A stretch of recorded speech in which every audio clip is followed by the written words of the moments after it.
Estamos ya a mediados de un nuevo año, y al parecer no vemos las cosas de la misma manera que las veíamos antes. Y es que hay un hecho objetivo del que todos fuimos partícipes en alguna medida y que hace del 2011 un año distinto a los demás en Chile. Esto es un estallido social. En distintas instancias pudimos presenciar un descontento generalizado, producido por los atentados contra el medio ambiente, los problemas de vivienda por el terremoto, una educación de mala calidad, las hidroeléctricas destruyendo el sur o trabajadores de salud en precarias condiciones laborales. En el fondo, presenciamos un descontento producido por las contradicciones de un modelo injusto que se muestra al servicio de las necesidades del pueblo, pero que en realidad está al servicio de otros intereses, los del capital. El 2011, entonces, fue un año de desenmascaramiento de un modelo injusto. Este estallido social tuvo como protagonista a los estudiantes. ¿Y qué pasa en el sector educativo? Si analizamos en detalle al sistema educativo y al problema de la educación, podemos englobarlo desde dos perspectivas generales. Desde el punto de vista del estudiante, la educación constituye una especialización de su fuerza de trabajo, es decir, lo especializa en el desempeño de alguna actividad productiva. Lo hace más competente para el trabajo. Como consecuencia de esto, el estudiante piensa que al ser más competente aumentará el valor de cambio de su fuerza de trabajo, es decir, su sueldo será mayor. Así entonces, el estudiante piensa de buenas a primeras que al invertir en estudiar, su sueldo será mayor en el futuro y por ende podrá beneficiarse de la movilidad social. En el fondo, subir un par de peldaños en la escalera de la riqueza.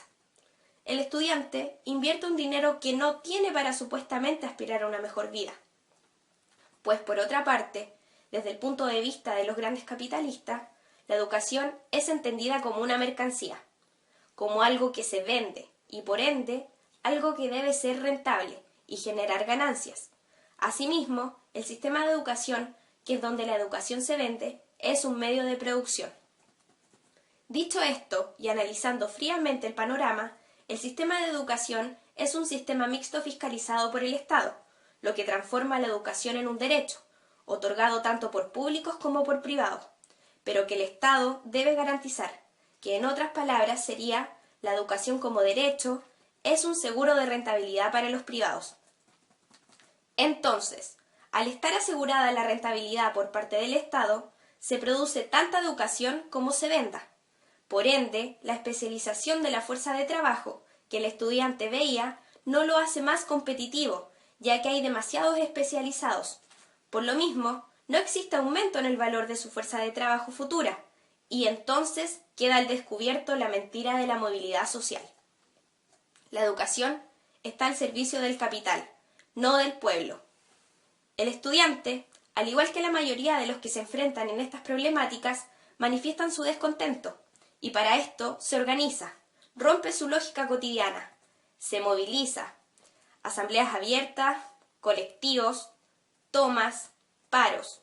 En el fondo, movilización que le permite crecer en conciencia y organización. Así, el estudiante desmorona otra de las grandes mentiras. El problema no es lo público versus lo privado. El problema radica en el capitalismo, y bajo esta premisa, el Estado es parte del problema.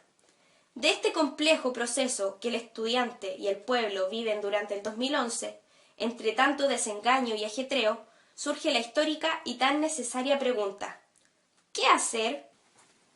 Si sabemos que el sistema educativo no está al servicio del pueblo, entonces es el pueblo quien debe ponerlo a su servicio. Es decir, la organización multisectorial de trabajadores y estudiantes es la que debe determinar las directrices del proceso educativo. A la instancia popular de administración del proceso educativo es a lo que llamamos comunidades educativas.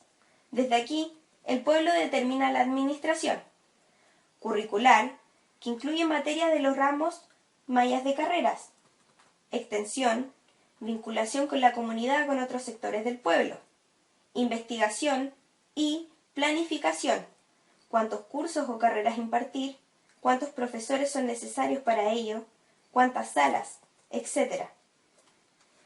Esta reivindicación popular, que nace desde el pueblo hacia el interior del sistema educativo, constituye lo que nosotros llamamos lucha parcial contra el capital, que si bien nos devuelve la dignidad luchando desde las necesidades cotidianas y nos constituye como pueblo desde que crecemos en conciencia y organización de clase, no es suficiente para acabar con el problema de fondo que, como antes dijimos, es el capitalismo.